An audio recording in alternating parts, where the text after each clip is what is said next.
Maybe because it was off.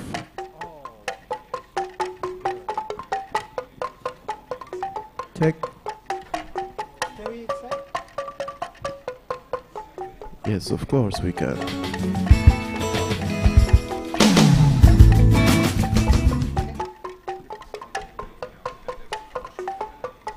Cek. 1, 2, 3, cek. Tic-tac-toe.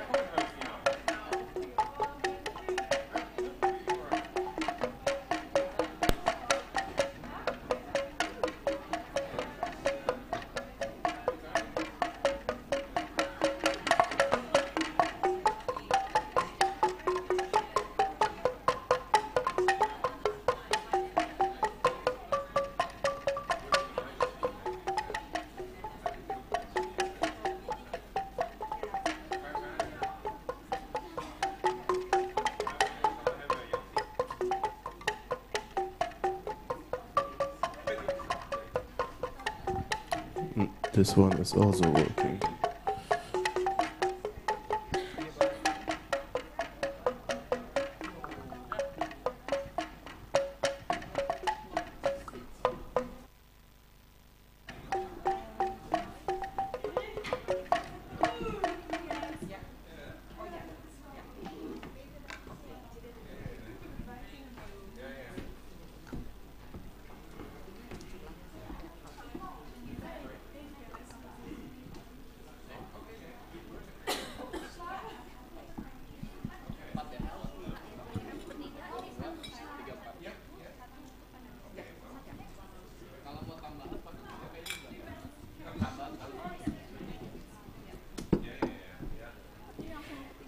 Good morning, ladies and gentlemen, the participants of Indonesia Pavilion. This is our last day in Indonesia Pavilion, but nevertheless, we have an exciting session, a fourth session for today. The first session will be about young professionalism for climate resilience, and we already have all our speakers here, also with both moderators. So yeah, for this session, I would like to pass the mic to Bu Yanti as the moderator for this session. So to Bu Yanti, please give a round of applause. Thank you. Good morning, everyone. A warm welcome to all of you. My name is Yanti. I will introduce myself in a minute. I will be moderating this event together with colleague, moderator, Desti Alcano. Yes, we are going to talk this morning about professionals in relation to climate change, and for that matter, professionalism in relation to climate change. When we think of professionals in relation or in association with climate change, we tend to think of professionals that traditionally are regarded working in the green sector, such as foresters, ecologists, biologists. But now we are going to talk about professionalism in a broader sense, since the diversity of professions that may be affected by climate change is quite broad. So we could also think of health work professionals, infrastructure, project managers, lawyers, etc., even accountants, tax professionals. So a broad range of professions. We are talking about climate resilience professionals in this session when we refer to professionals that use the best and the newest information and science to base their work on, to base their advice on, that they provide to clients, government, communities, etc., etc. We may be aware that while professionals that work on climate change increases with time, there's actually little discussion about their roles and responsibilities in relation to climate change, and that's why we're going to discuss that topic during this event.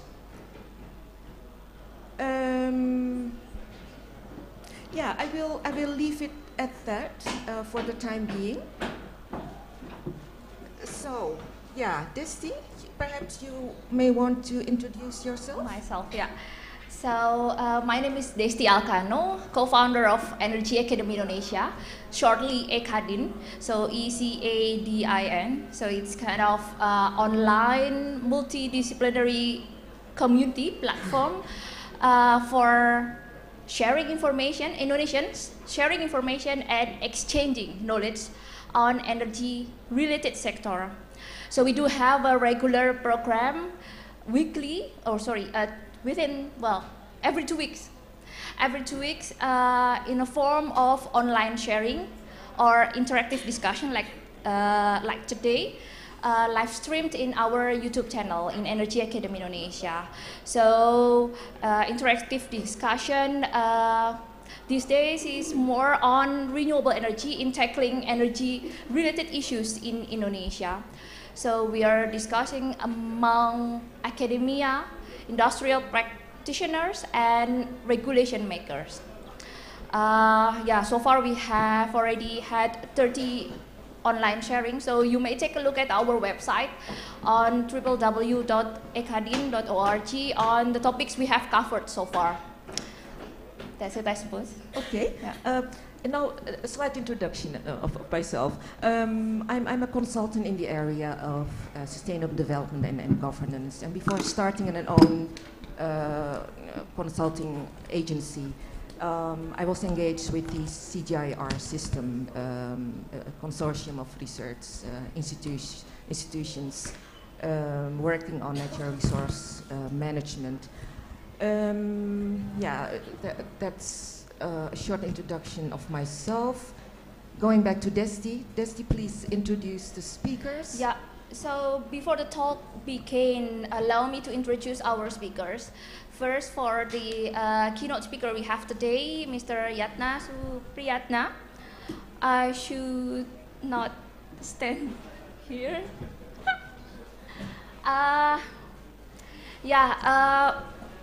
Professor Yatna Supriyatna is professor in the environmental science and biology from University of Indonesia. He's currently also director of Institute for Sustainable Earth and Resources, University of Indonesia, as well as the chair of Indonesia's United Nations on Sustainable Development Solutions Network. I should also directly introduce the other speakers, 5 speakers we have today. First one, we have Anissa Trianti. She's currently young scientist representative of the United Nations International Strategy for Disaster Reduction. She's also right now finishing her PhD study at Department of Human Geography, Planning and International Development in University of Amsterdam, the Netherlands. Her study is on governance of coastal ecosystem-based disaster risk reduction in Indonesia as well as in India. Second panelist or speaker we have is Yveske van de Wouw. Wow. Wow. So wow here. She's currently Dutch youth representative to the UN on sustainable development. And the third one, we have Kamia Handayani. She's currently is a PhD researcher at Department of Governance and Technology for Sustainability, University of Twente, Enschede, the Netherlands. Her studies on climate change mitigation and adaptation in the Indonesian power sector, electricity sector, and since 2006, she has been in the PLN, Perusahaan Listrik Negara, Indonesian State Electricity Company. The fourth one we have today is Marcel Berkebom. He's a climate envoy for the Kingdom of the Netherlands from Ministry of Economic Affairs and Climate Policy. And is it the last? But definitely not least, Tisa Mavira, Executive Director of the Indonesia Plastic Bag Diet Movement. So in Indonesia, we call it Gerakan Indonesia Diet Kantong Plastic. Law and public policy expert in environmental law, waste management, and climate change policy.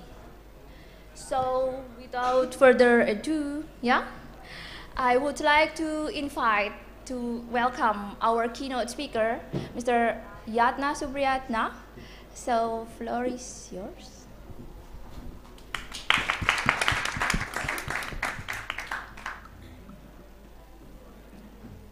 Very good morning, ladies and gentlemen. Bapak Ibu, selamat pagi. I'd like to thanks for the invitation to give a 5-minute speech on how that really this youth movement and young professional working, as a teacher at the university for the last 40 years. I thought that this is really opportunity to work with on the climate change. And also I'm teaching climate change research and policy at the University of Indonesia. Ladies and gentlemen, I like to have 5 points, so that's for 5 minutes. One is about this, the policy. I thought that young professional, it's a very widespread here in Indonesia right now. There are many people really in favor of the environment. It seemed to me that this gerakan, this is the movement of Indonesia. It's really making me happy, because not only in high school but also at the university, even my new graduate student, there are a lot of talking about this. Or even the university now embracing climate change as one of the study on the curriculums. So this is really a very important one. The second one, I thought that the gerakan, the movement, the plastic, and everything is in Indonesia right now is really on demand. So, but the one that even this is really very demanding for everybody's, but it seemed to me that the weakness in Indonesia is really that young professional who has so much knowledge are really the difficulties in terms of science policy interface. This is really the most difficult one. I heard that from the NGO side, where a lot of young NGOs, and they are really having a lot of knowledge and the community's knowledge. And I hear for the last 5 days here, I was sitting in the Indonesian pavilion. There are so many example of the field work, how that solution is.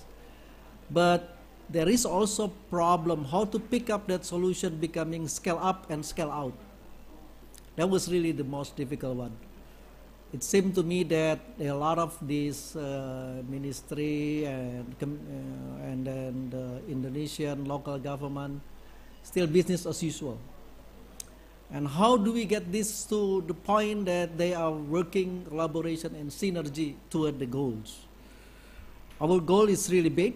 Of course, Indonesia should be under 1.5 degrees Celsius. But currently, I think Indonesia, if this business as usual, we get at least 3 point something. So we have to be a lot of pressure to get this thing done. The third, I want to talk about this young professional and youth is the millennial, the revolution of these 4.0 industrials. I saw that in my class, many people are really, really excited about this IoT, Internet of Things, big data, also the artificial intelligence. There's one of my really young graduate student who's really thinking about this using AI, for example, to monitor the deforestation in Indonesia. So that really, because always we're thinking about this technology thing is the old one. The new one, new generation of technologies, a new way of thinking. I think this is really, there has to be embracing by us as the old guys. And the fourth thing that I like to see is this, you know, there are so many solutions, maybe in Netherlands, also in Indonesia. When I talked to one of the NGOs close to Bogor in Indonesia, what they're doing is really training the local street boys to work with these organic plantings, coffee and vegetable and so on and so on.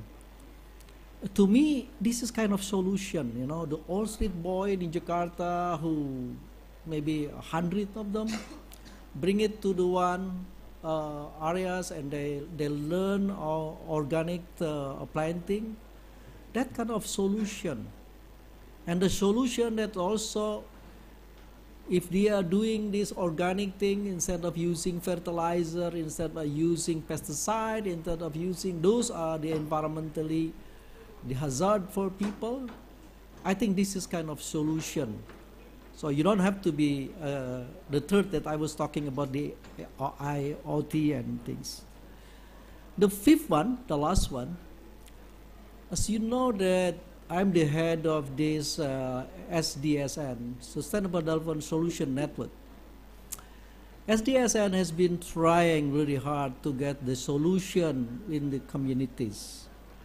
Because when we are talking about this thing, of course, this is in the COP24, but I thought that there should be, how do we do it in the level of communities? How do we prototyping the thing that resilience is in the communities, in the fishermen communities? Because, you know, sea level rise. When I was long time ago when I was a student, there is island in just across of Jakarta, Onrus Island. Now, no more island. It's already submerged into the ocean. So it's predicted 2030 will be 1,500 island will be submerged. Should we stay like, are we watching this because of sea level rise in Jakarta? Jakarta already subsidence for 8 meters. Netherlands is under the water, of course, 1/3 or 2/3 maybe. But they are managed, technologically, they can manage this thing better. But Jakarta, I have the task by the governor to look at this, the possible sea level rise in this Jakarta Bay.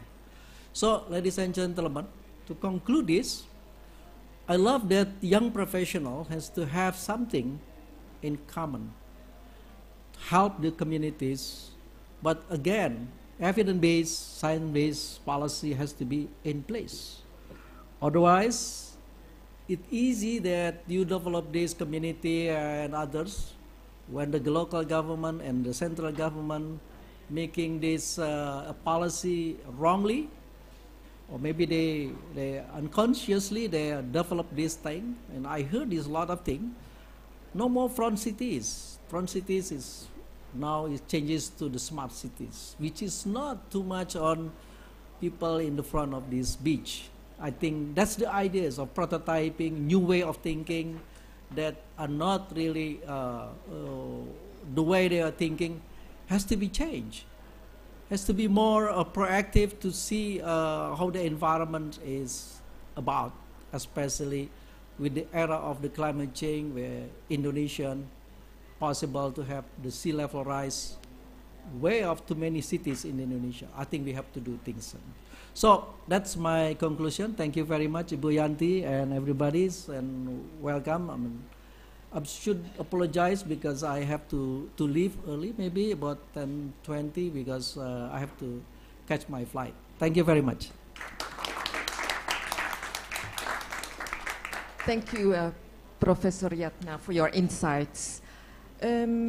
So we are going to talk about professional standards related to climate change. And as I said earlier, it is actually a bit of pity that there has been little debate or discussion about professional standards in relation to climate change. Yeah, that's why we have invited here, most insightful young people and less young people as well, that may have interesting views, inspiring views, which we could build on further. And this short event is far too limited to discuss this complex issue.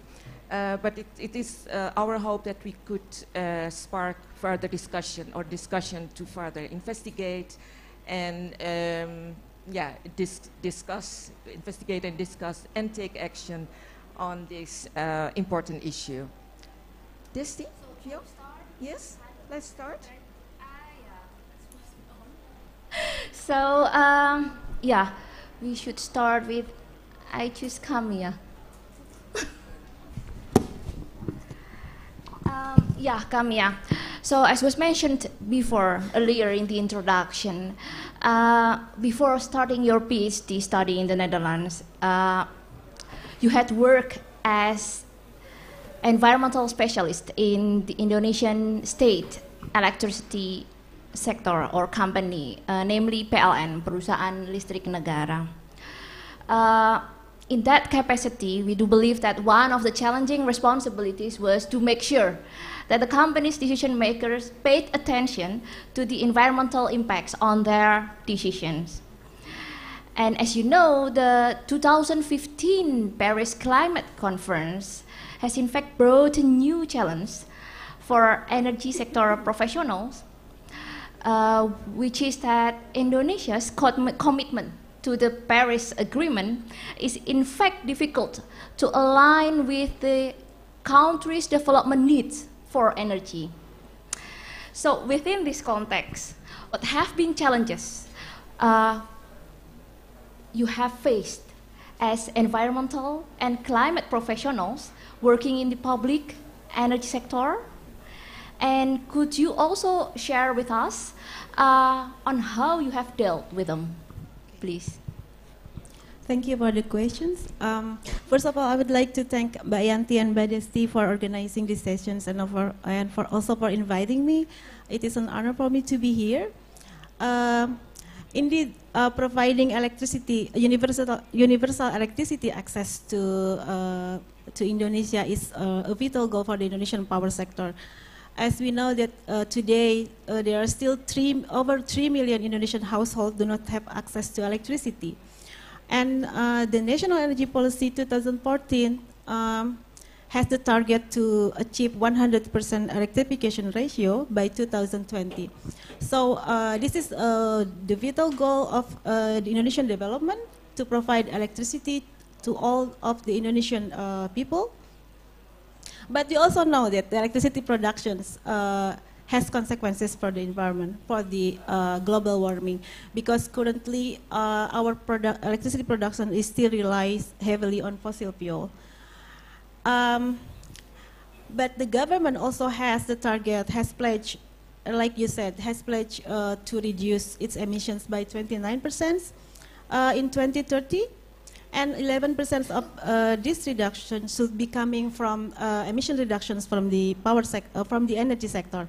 So, so we are moving toward low carbon power systems. I can say that in terms of policy, we already have a policy framework in place for shifting from fossil fuel power generations to renewable to low carbon power system. And on top of this vital goal of electrifications and also climate change mitigations, actually the electricity sector itself has already been affected by climate change. For instance, severe weathers like heavy precipitations, storm, heavy wind have caused widespread electricity cuts throughout the countries in the past. So these challenges, if we say how the electricity sector can be developed in a sustainable way, low carbon, and also not only low carbon but also climate resilience. So this actually become my motivations to do my PhD research, or the Indonesian government through the Ministry of Finance granted me the scholarship to do my PhD at the University of Twente. So my research focused on climate change mitigations and adaptations in the power sector. The questions on how power sector can meet the Paris Agreement target, and how can the power sector can be more resilient to the consequences of climate change. I translate these questions into my research questions. And partly the questions has been answered through the result of our research, and it's already published in the peer-reviewed journal. So if you're interested to know more about the approach and methodologies and the results in details about how the Indonesian power sector can shift from fossil fuel power-based generations to low carbon and climate resilience power system, I will be happy to send you the articles that we have published so far. Thank you. Thank you, Kamia. So it's quite interesting overview about the challenges you have faced so far, especially once you're trying to face it in front of your companies, decision makers, and your fellow professionals and so on. We may have still some time to. Yeah. Yeah, we can later on build on that.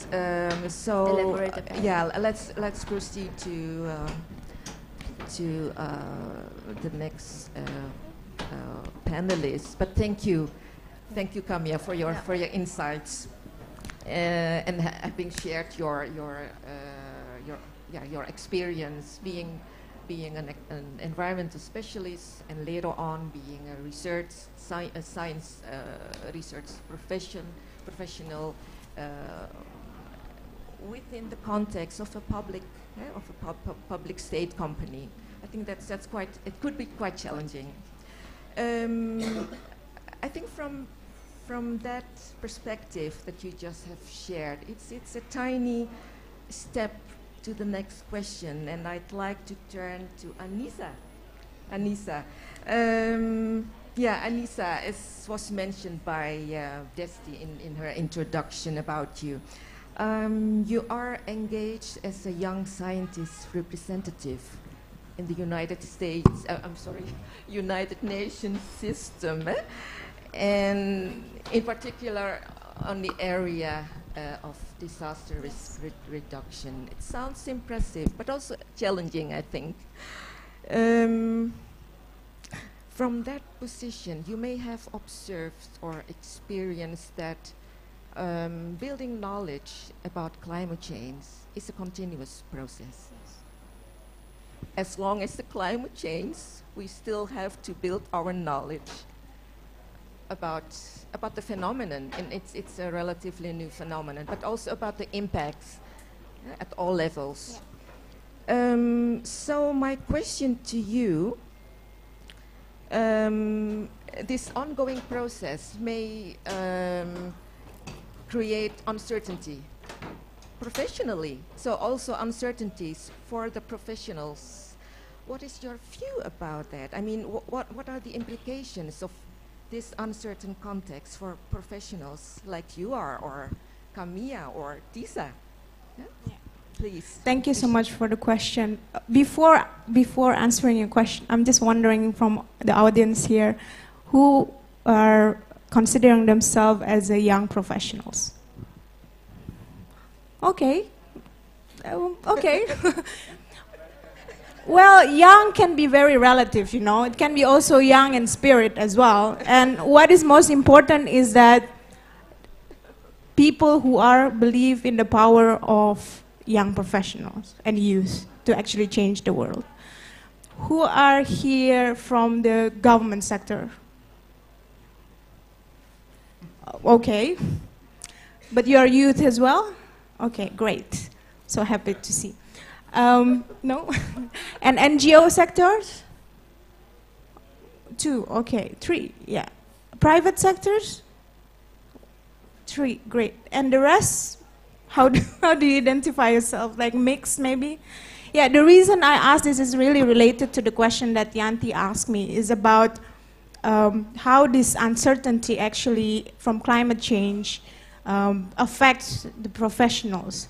I think the key points here is that it affects wide variety of actors.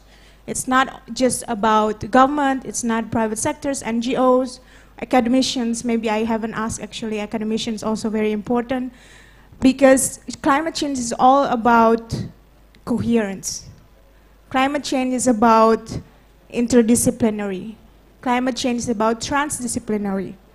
It means that nobody here is actually an expert in climate change. They are expert in different kind of fields that are impacted by climate change.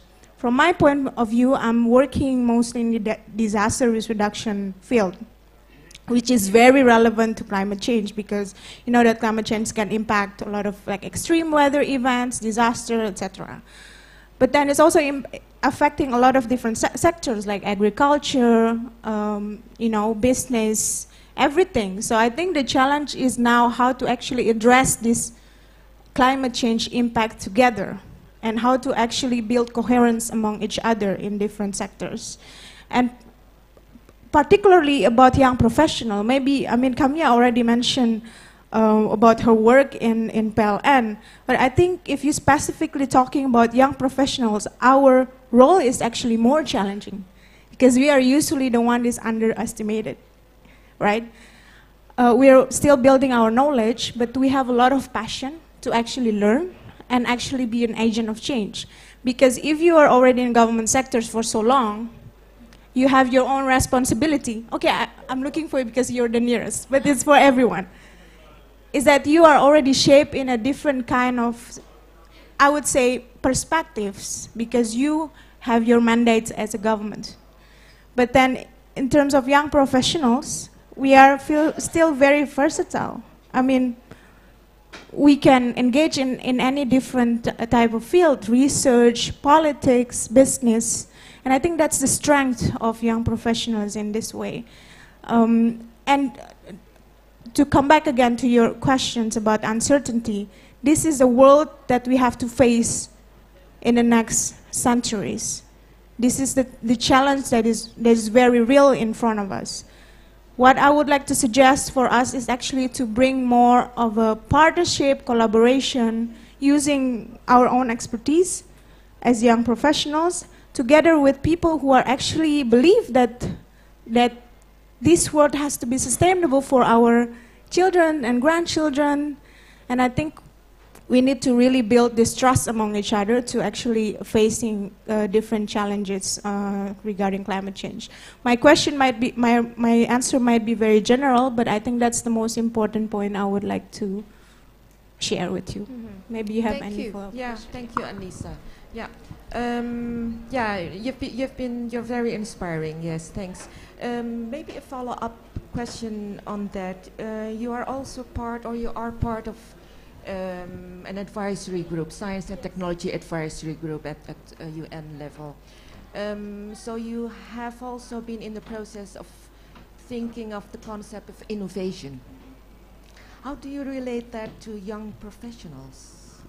What are their role, their responsibilities? Thank you. I think Prof. Yatna also mentioned about this innovation. It's funny because I just came back from a meeting in Brussels talking about its expert group meeting on science and technology innovation roadmap for SDGs. We're talking a lot about the word of innovation and technology. But I feel like there's something missing from the perspective, how we talk about technology and innovation. It's not always about technical innovation. We always have to think about the non-technical aspect that mostly actually the key success of a implementation of technology of innovation. It's a tool for us to actually, reducing impact of climate change, to achieve sustainability.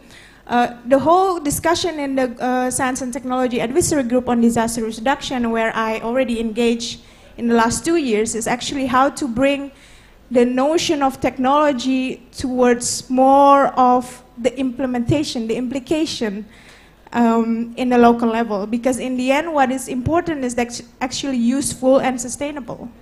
So if you talk about innovation, well, IoT, drones, etc., it's kind of already boring, I would say. It's a buzzword that everyone always tries to use, to make sure that we are up to pace for the conversation that's happening now. But what is important actually to the skill to use that innovation. It actually includes leadership, it actually includes networking, it actually includes how you approach community, and I think young professionals are actually the key for that.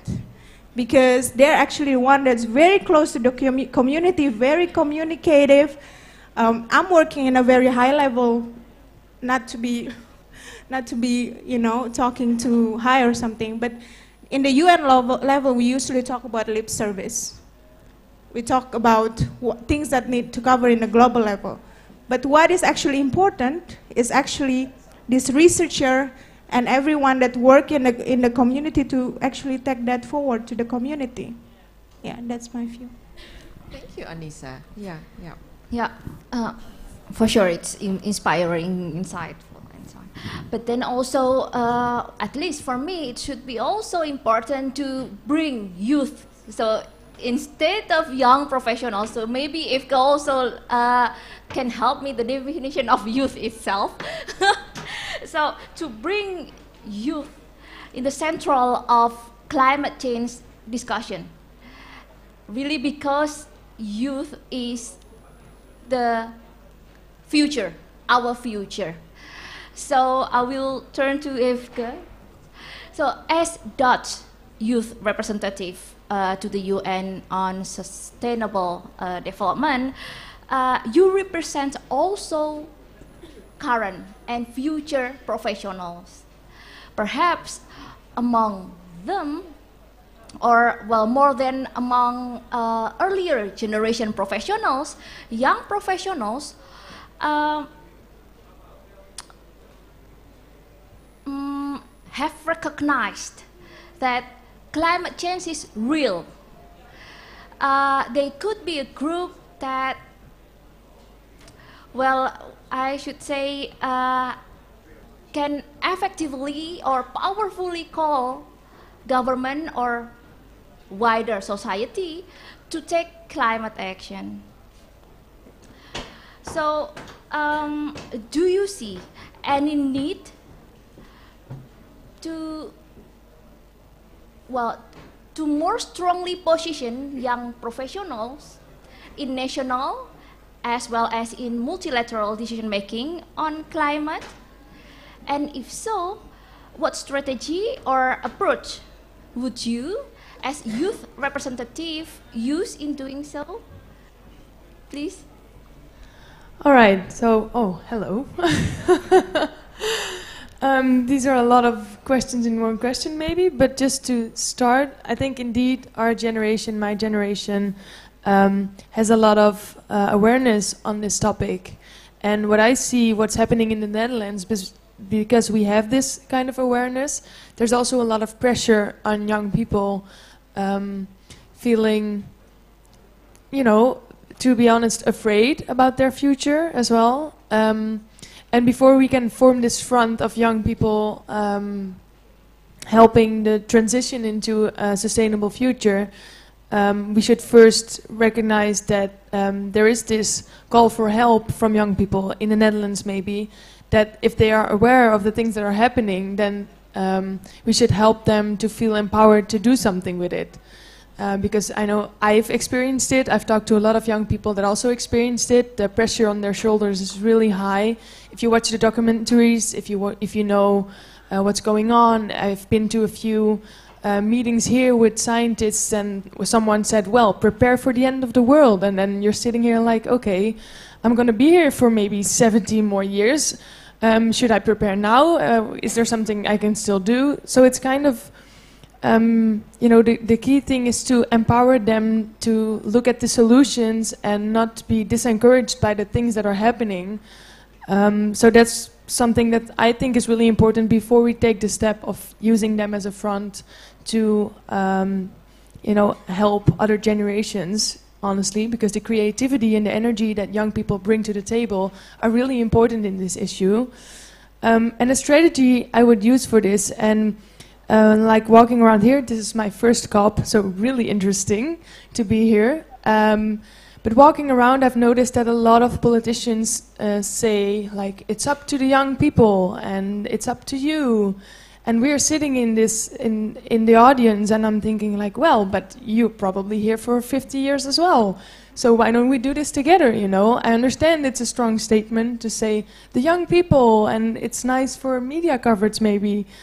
But my approach to this would be, you know, the hippies must be somewhere still, and they must have good ideas about how to handle this stuff, so they can help us in this transition. And if we use the wisdom and the knowledge of older generations and the energy of the younger people, that combination, you know, I think that would be really strong. So if everybody would take their own responsibility and we could bond our strengths, I think that would be the best strategy to tackle this. Yes. Yeah, would be great then. So what should I do then right now? Yeah, let's be hippies. Yeah. Take home message for today. Yeah. Yeah. Thank you. Thank you indeed. Impressive. Yeah. I should say.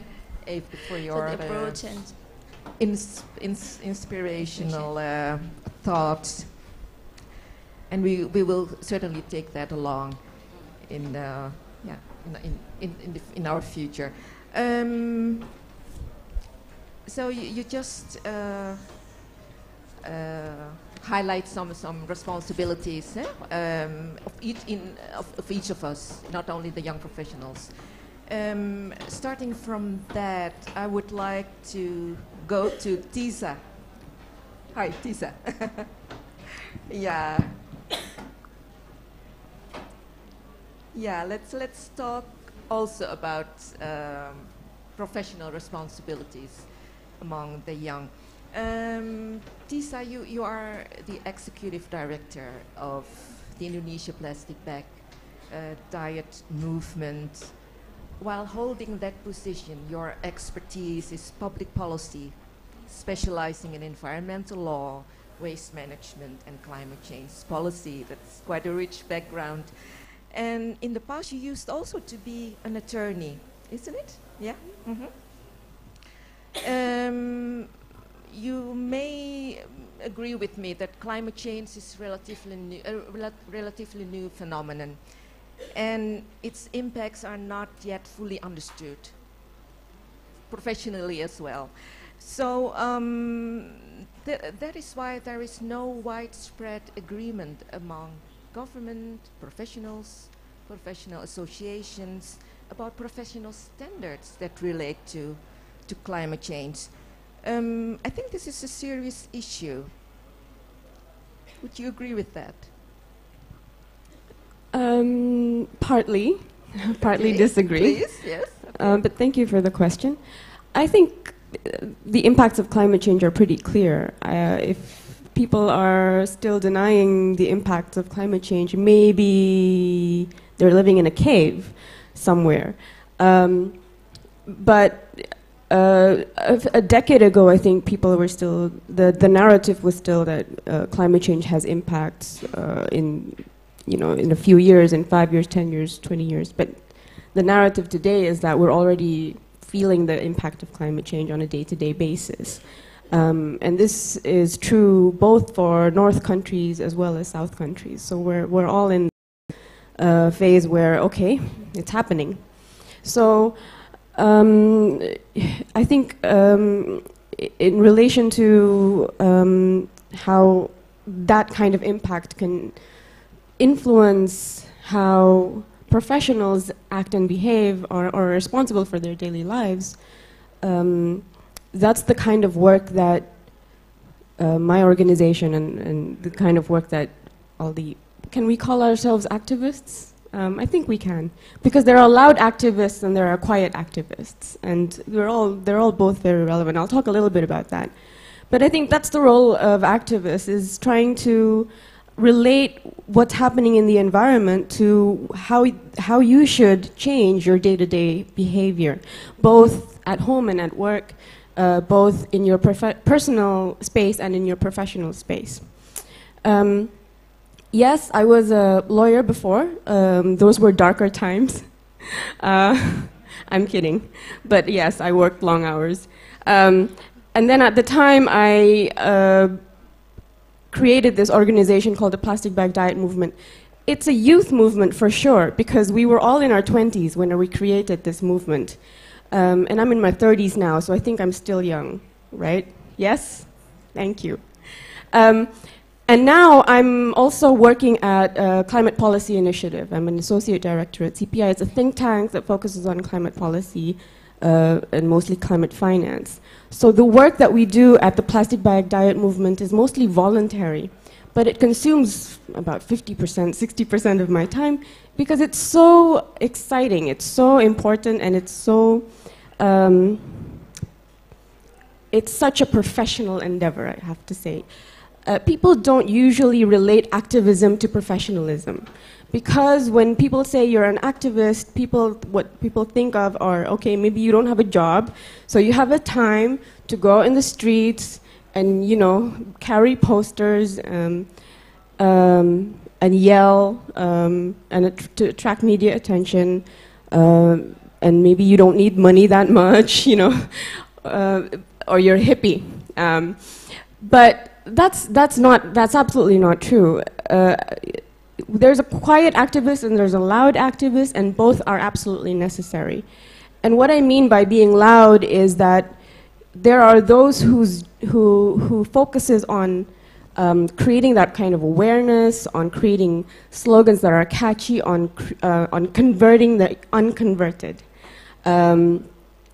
to create this a more massive awareness that there's a problem and this is how you should deal with it. What I mean by quiet activism is that behind all that, there's work. There's hard work being done, and there's actual core skills that are put into that work. And the skills could be anything. For me, it's legal skills, because I'm a lawyer, and what I've done in my activism is I've poured my skills into creating and crafting policies that can reduce plastic at the source. So talking to governments, crafting draft regulations for them, actually becoming official technical advisors to the government to make sure that their formulated legal policies are legally airtight, are publicly acceptable, have gone through the public consultation processes that are necessary to go through, have been consulted through all the levels of government that it needs to be consulted. It's just airtight. But nobody really nobody knows that. It's kind of boring and tedious work. It's not very exciting. It's not social media worthy to post pictures of documents on my Instagram. That's very important work. It actually gets done behind the scenes. And a lot of the activists that we see out there yelling, they also do that kind of work. You just don't see it. Now, in the front, we also do campaigns. We go down the streets, we do these plastic bag robbery campaigns where we take plastic bags that we see on the streets and we switch them with reusable bags. We do beach cleanups, we do river cleanups, we make videos. And a lot of our volunteers are young people, are students, are young professionals, are marathon runners, volunteers who just care. And that kind of campaign is creating the awareness, and that's the kind of thing that people see that's catchy, and so people say, oh, you're activists, I know you, you're the youth group, right? Well, that's a fine label. But I think people should be aware, and maybe the young people who are coming up and trying to get into the world of activism should also be aware that there's two kinds of work that goes into activism and creating change, and that's the one that people see, and that's the one that behind the scenes, and both are equally important. I don't know if that answered your question, but I'll leave it to here, and then maybe someone has more questions. Thank you. Yeah, thank you, Tisa. Yeah, it went much more beyond that I've sought for. Thank you. Yeah. So. Yeah, Tisa. So we just heard from Tisa that she regards herself, well, as an activist, but that activism could also become a professional standard. Also in relation to advocacy, advocacy towards the government, for example. Yeah, so among our panelists, we do have one government representative, Marcel Beukeboom. Marcel, you are the Dutch climate envoy. You must be tired after 2 weeks of work. And I still look young, don't I? After 2 weeks, you mean? I can read your face that you think, oh, thanks God it's Friday. Yeah, so perhaps you have observed in the last 2 weeks and much longer than that in the past that a lot of discussion about taking action on climate change focused on the need to take action by government, by corporate or industry, communities or individuals. But now my question is, what about young professionals as a group? Are they, you think, sufficiently incorporated in the discussion? And you as a representative of the government, yeah, usually professionals are organized in associations, and I know that those associations are self-regulating. But from a government point of view, what do you think government should do? In what way could government shape conditions to also, let's say, enhance professionals' position in the negotiations on climate change? Yeah, thank you for that question, Yanti. In a way, also the title for this conference or for this event is stating the obvious. Young professionalism does add something to, in this case, negotiations, to a subject, and I think all the panelists adhere to that and gave good examples and arguments why that should be the case.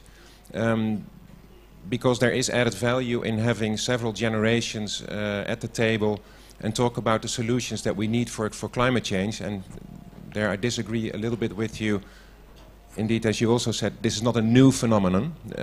We know this for quite a long time, and we know we have to be very active in finding solutions and doing everything we can to fight climate change.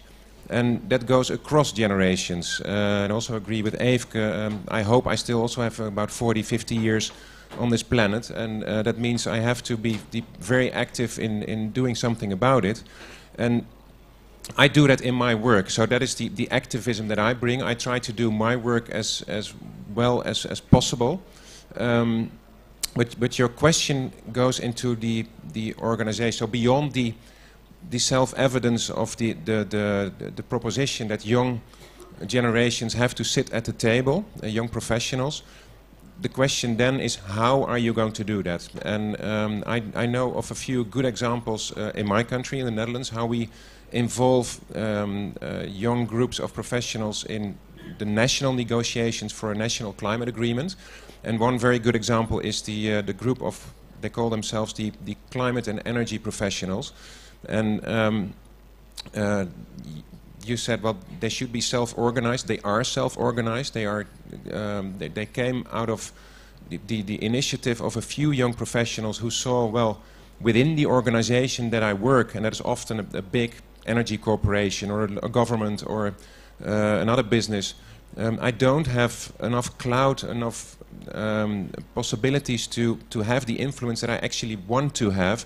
So I should find strength in connecting to people in a similar position in a different organization. And by organizing themselves like that, they got not only the strength of the argument, because I think that was there already, but also the size that was necessary to also get involved in those national agreements and the national negotiations for a climate agreement.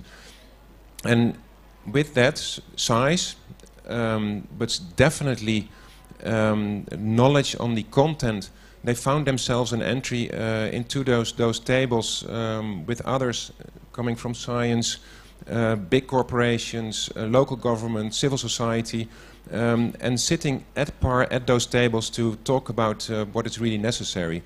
And I think the ticket will always be knowledge, and since you as young people do not have so many years of experience, it actually asks for even more knowledge on the content. But if you can prove that you have that added value and that having a different perspective on issues brings something to the solution, you have not only a right, because you do have a right to sit at the table, but you also have the arguments to stay. Because just being young is nice. What Eefke, oh yeah, I think you said it as well, is nice for the picture.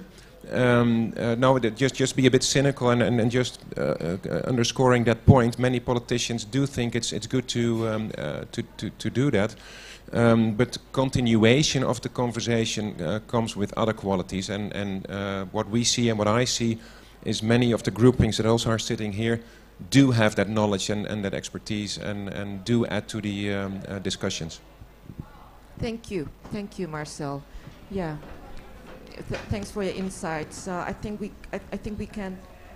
Yeah, although yeah, please. Yeah. Although gathering and combining professionals' expertise could be, well, the most important one, but then in fact, well, at least for me, the effort itself in doing so is quite challenging. I mean, especially because there is a general rule that professionals should not speak outside expertise, so somewhat doing so. So, well, I would like to turn again to Anissa.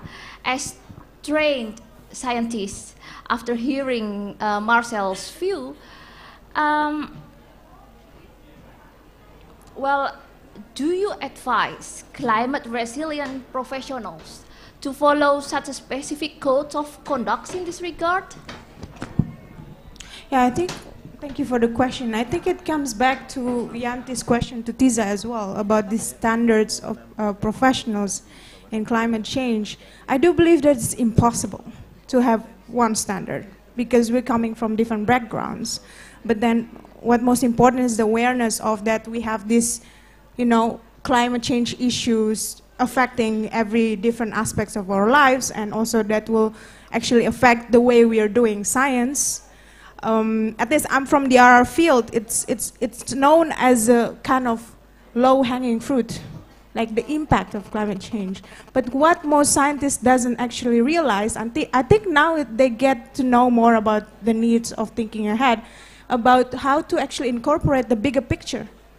But that's not all scientists has. Depends on what kind of background, because they have such a specific, how do you call it, specificness of a science. If you come from the natural science perspective, for example, don't talk about science policy interface. Talking about social science integration with natural science is already challenging. So I think it's for me, I'm sorry if it sounds really pessimistic, it's impossible to have a standard. But what we can do is actually to stick on what we know, ethics of research that we're doing in our own field, and trying to bring this discussion among different interdisciplinary science group, from natural, social science, trying to discuss these ethical issues together and actually bring more constructive discussion how to tackle it together. You know, this whole thing about complementing each other, the whole thing about consolidating solutions together. I think that's most important. I don't believe that we have to have climate resilience scientists or researchers or one code of conduct. I believe that there's a strength on diversity, but what we need, actually back to my first point, to discuss it. Sit together, have a platform. Because what happens is, if we leave it like this, informal discussion, it will not go anywhere. Like you said about how to bring them into the table is already a hard work.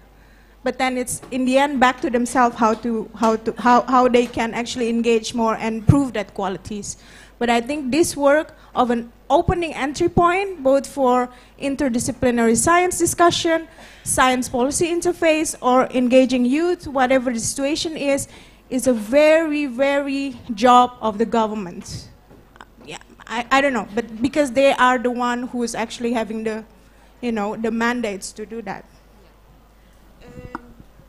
Let's be adaptive. We actually have a second round of questions, but yeah, the answers are so rich that we are beyond our intention to have that second round. And I see that there are people who'd like to give feedback or input, and I got some whispering from you, Pa Adi, the head of the Secretariat of the Indonesia Pavilion.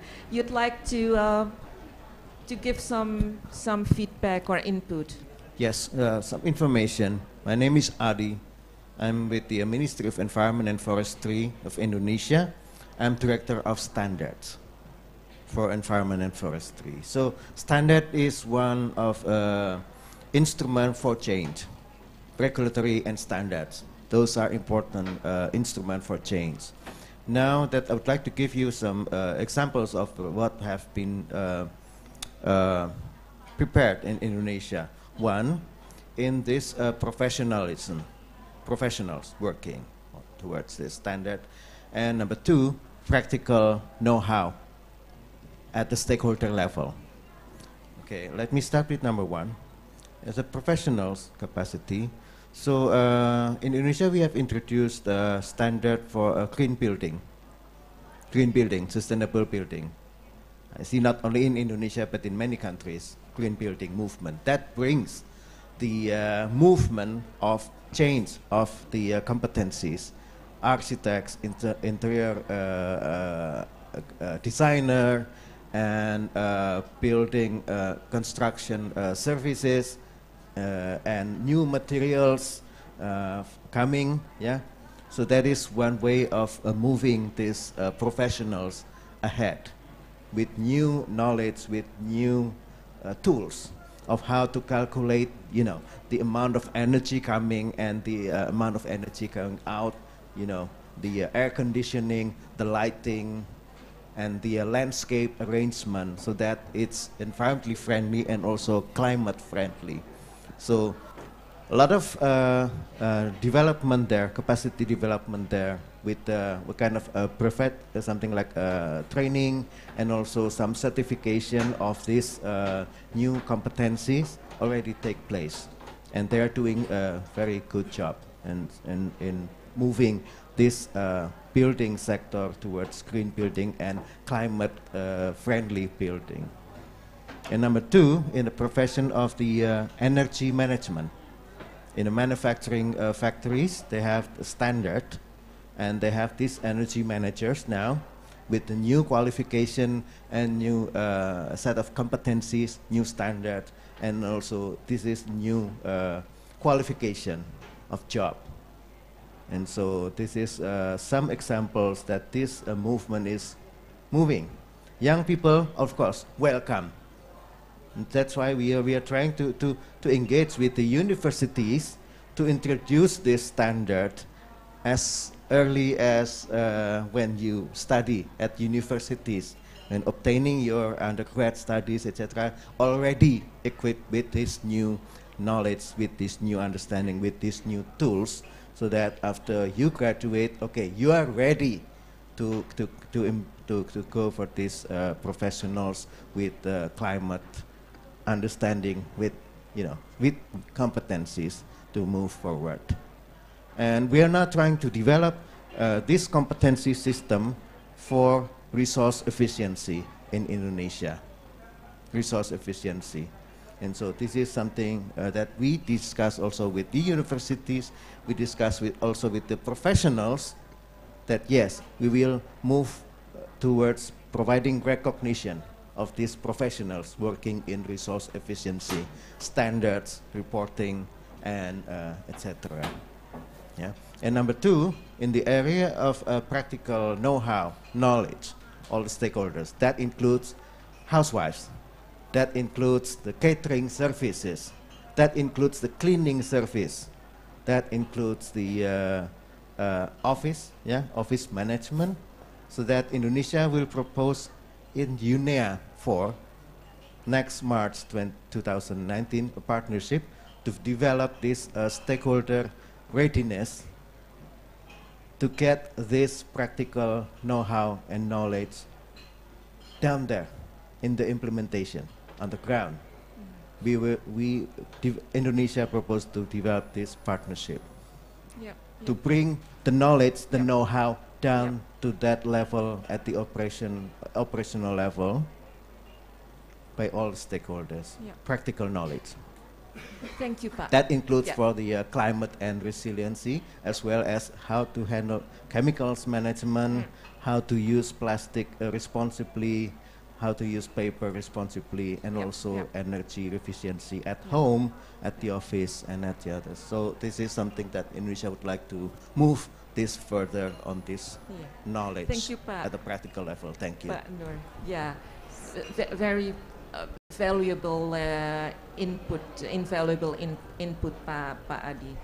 I'm glad that you have shared with us the status in terms of competency in relation to climate resilience. Thank you. And we have one more. Shall we now move or briefly or so to the question? Yes, sure. I think that's from the audience. Go ahead.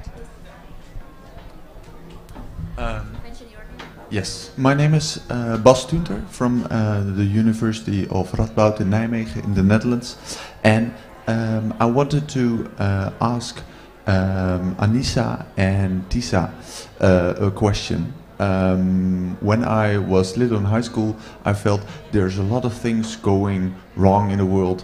Climate change is happening, and it's for me as a small boy, it's very difficult to help save the planet, because that's what I wanted to do. And I'm very glad that the Dutch government gives multiple opportunities to do so. And I was wondering, to what degree did you receive opportunities from the government of Indonesia to make a change happen, and maybe to what degree can the Dutch government facilitate those opportunities? So I would love to hear your stories, how you experience that. Yeah, thank you for the question. Would you like to start with, or? Sure, yeah.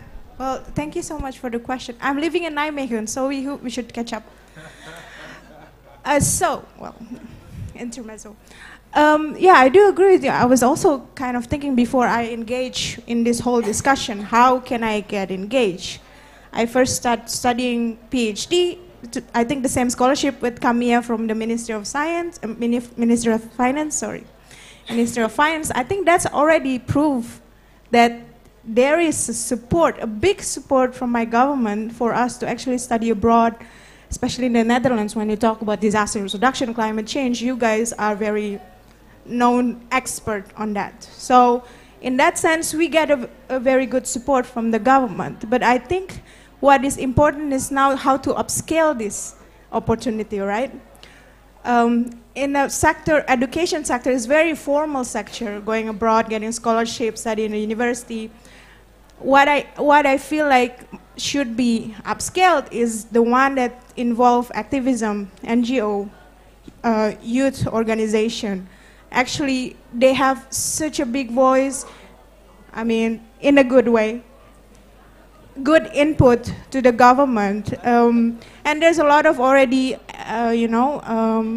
examples of how civil society organization, including youth, get engaged in different discussions, sustainable development goals. I heard from you that you advise government. There is a door for that. Another thing that can be upscaled is actually the representation mechanism. We talk about informal activism are very important because they're going to the grassroots. But the government role is actually how to collect it, upscale it, and really take it as ways to influence their policy. I think that's the most challenging one. And I really hope that the government of Indonesia, anyone from here, from this room, can actually take this forward. And I applaud actually the Dutch government who already have this Netherlands Jongeraad, which is a representation of youth in different process. It's a very massive success. But Indonesia is very difficult because we are 17,000 islands, very different kind of demography, a lot of young people. So I think it's also a challenge how to actually bring this voice upscale and influence policy.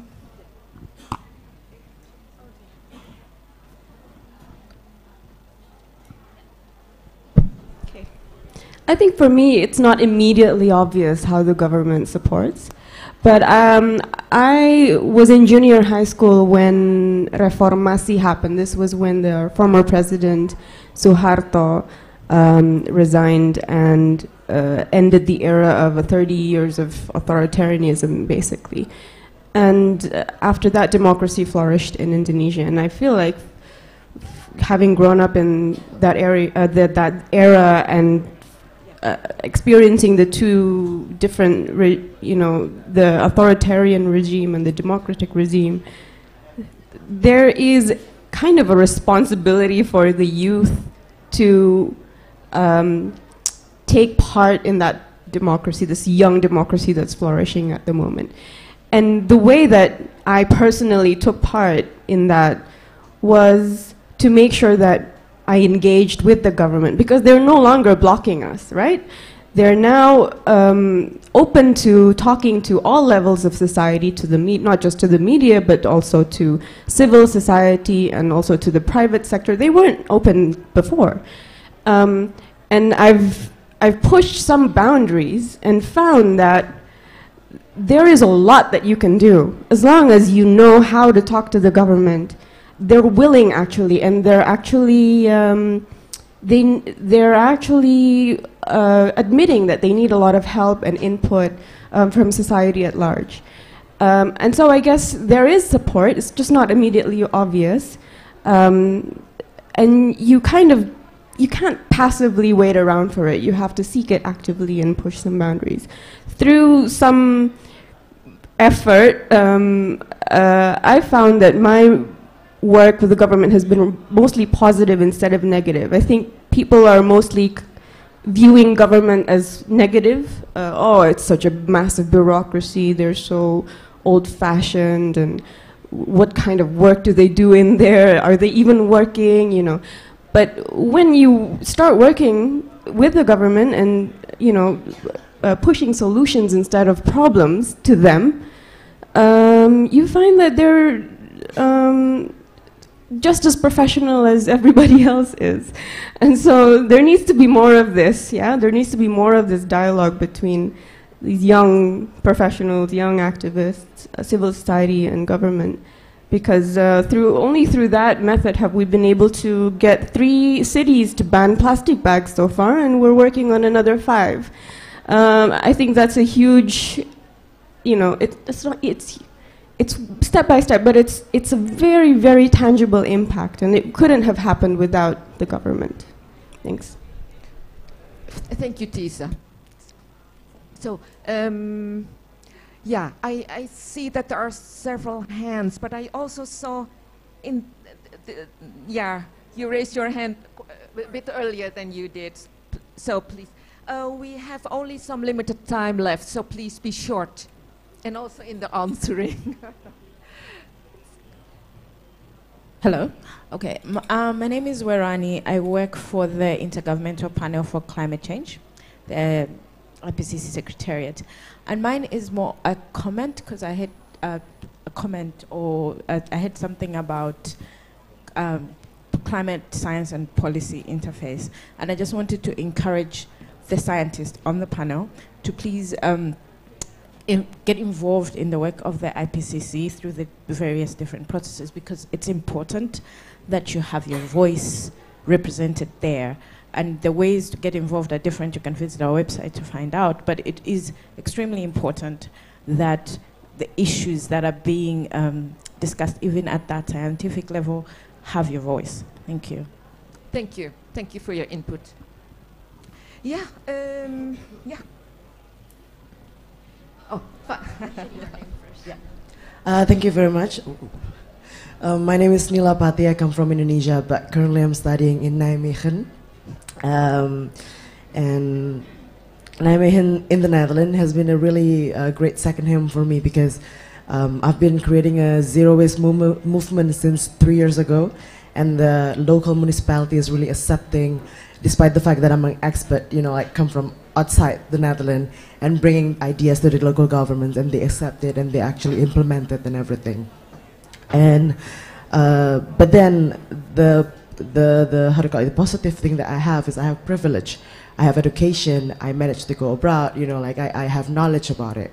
But then when we talk about Indonesia, which is very, very, you know, a big country with many diverse cultures that we have, we also have something called indigenous law and indigenous heritage that we earn, that we own there since many thousand years ago.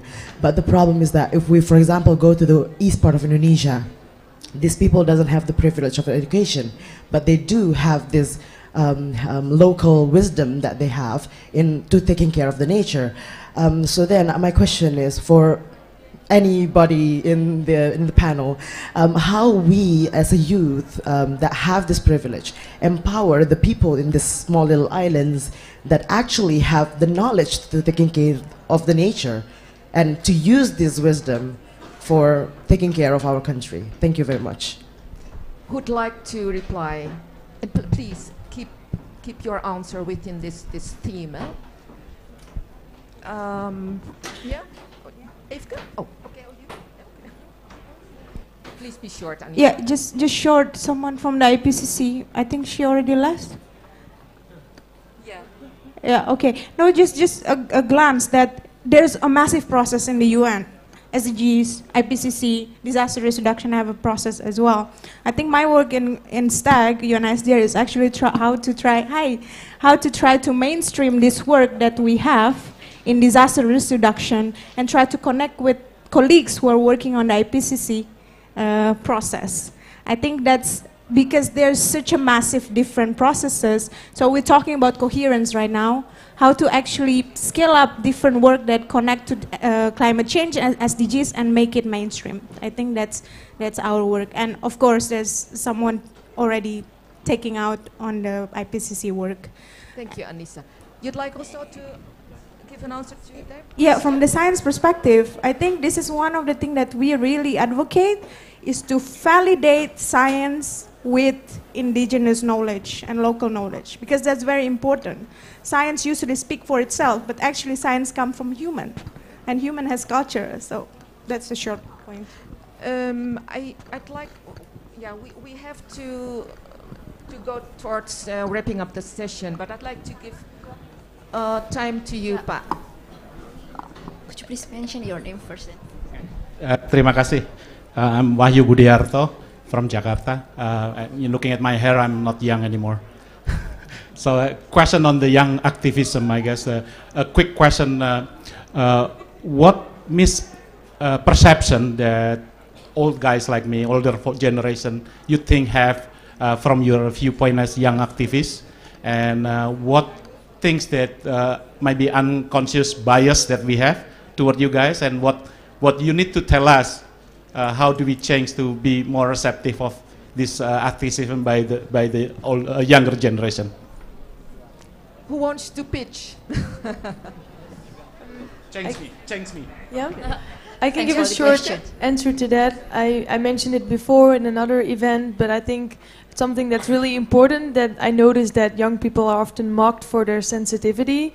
So us being sensitive is like, oh, you are so sensitive, you're snowflakes, and yes, that's the term that I hear a lot. But the thing is that I would like to remind everyone of is that the lack of sensitivity is what got us in this mess in the first place. So that we care so much is something that should be encouraged and not mocked, of course.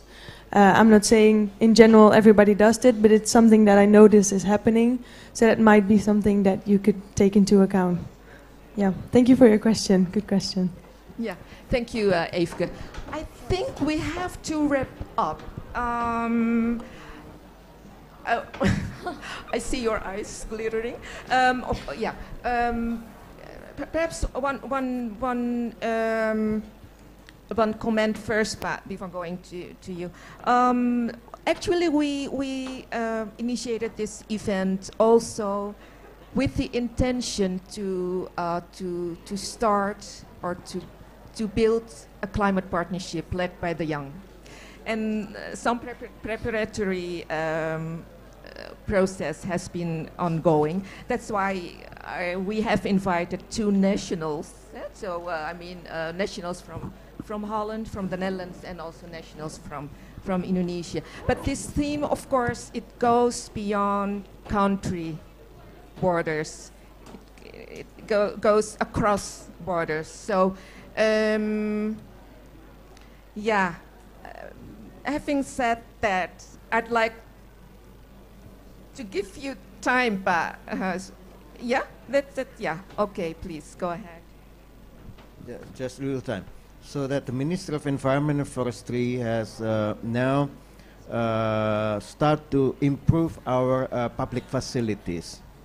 That means our train stations, bus terminals, shopping malls, and city gardens, the public facilities. That we have this ministerial decree on the standard for service to make these public facilities environment friendly and climate friendly. That involves all of the communities using these facilities, and we have this committee to oversight this standard development. The ministerial decree says the committee should comprise of the representation from the young generations. Okay, so now we start to develop a standard for the future of the public facilities with the youth, with the young generations involved in the standard development. Okay, and 2019 we will see more and more of the discussion of where this new infrastructure development in Indonesia, public facilities, the standard for the service with the young generation perspectives in it. This is the way, one way that the Ministry of Environment and Forestry Indonesia is giving way of the young generations to shape the future of Indonesia. Of course, that the old generation still involved, but we give more of the voice of the young generations in writing the standard for the future. Standard for service to the community in public facilities, climate friendly, environmentally friendly. That's it. Thank you. Thank you, Pak Nur, Pak Adi. I think we have to wrap up. Yeah. Thank you so much for being here and also for having interacted. And you, distinguished speakers, thank you so much for your insights. And I think this has sparked further discussion and investigation. And as I said, we are intending to develop some kind of climate partnership led by the young. And it could start with Indonesia and the Netherlands. And if you'd like to join the efforts, let's discuss. Thank you. Thank you again. Thank you very much for the moderator for this session and also for our interesting session today from the young professional speakers. And to commemorate this session, we have a token of appreciation that will be given from the host of the Indonesia Pavilion to all the speakers. So please, for the speakers, remain on the stage. And we are going to have also a photo session. Thank you.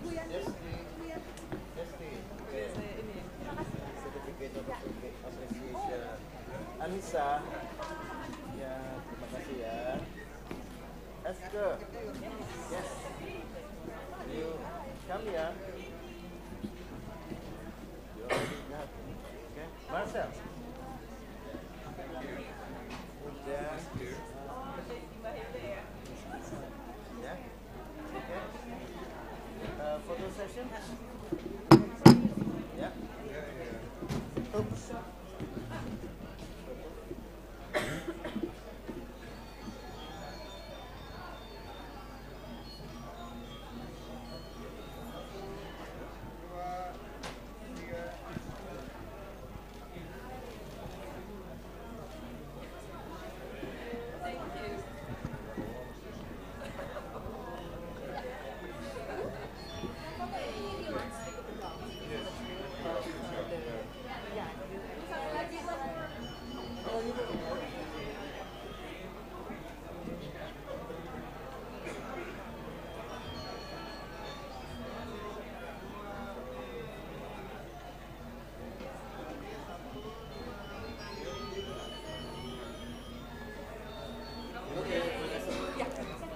Thank you very much for all the speakers in the session of Young Professionalism for Climate Resilience. After this, we are also going to have an important session of REDD result-based payment. So in 5 minutes, we have an art performance, and also for the participants, you can take a snack and refreshment first. And after that, we are going to have another session here at 10:30. Thank you.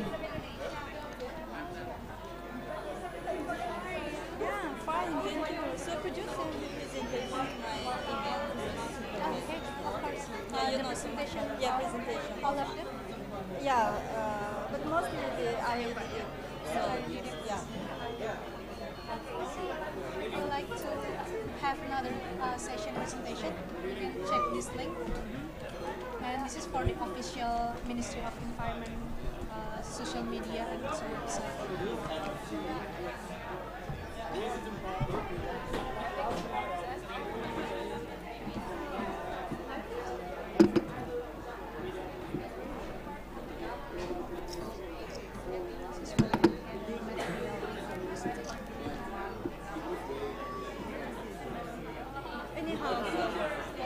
I'll send it to you.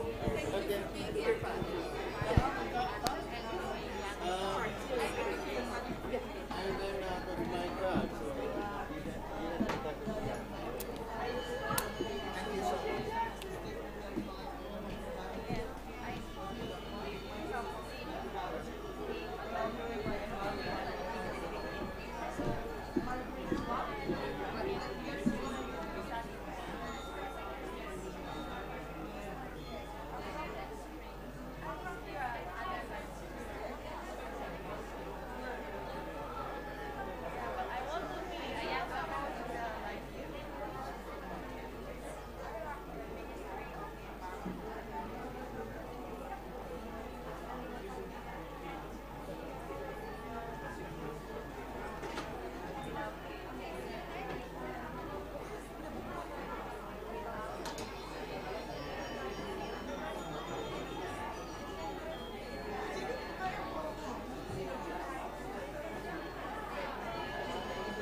Cek, cek, satu.